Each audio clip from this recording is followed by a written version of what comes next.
প্রস্তুত অবস্থায় ছিল। আর সিউইডটা হচ্ছে একটা নিউট্রিশনালি এনরিচড ফুড, যেটাকে আক্ষরিক অর্থে যদি আমরা বলি সামুদ্রিক শৈবাল, কিন্তু এটাকে আমি সামুদ্রিক সবজি হিসেবেই ট্রিট করে থাকি।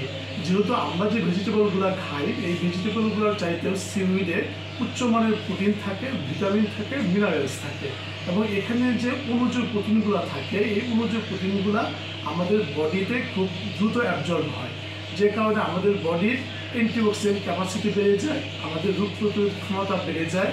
এছাড়াও সিউইড থেকে আমরা পলিস্যাকারাইড যেগুলো আছে, বিশেষ করে আগার আগার, ক্যারাজিনান, অ্যালজিনেট, এগুলো আপনার জেলি হিসেবে ব্যবহার করা যায়। এবং সিউইড থেকে বায়োপ্লাস্টিক তৈরি করা যায়, বায়োডিজেল কিংবা বায়োফুয়েলও আমরা তৈরি করতে পারি। বাংলাদেশের প্রেক্ষাপটে সিউইডটা এখনও ভার্জিন অবস্থায় আছে। সিউইড নিয়ে তেমন খুব একটা বেশি গবেষণা হয় নাই। আমরা বাংলাদেশের দক্ষিণাঞ্চলের উপকূলীয় জনগোষ্ঠীর পুষ্টি এবং খাদ্য নিরাপত্তার কথা চিন্তা করে এই প্রকল্পটা শুরু করি।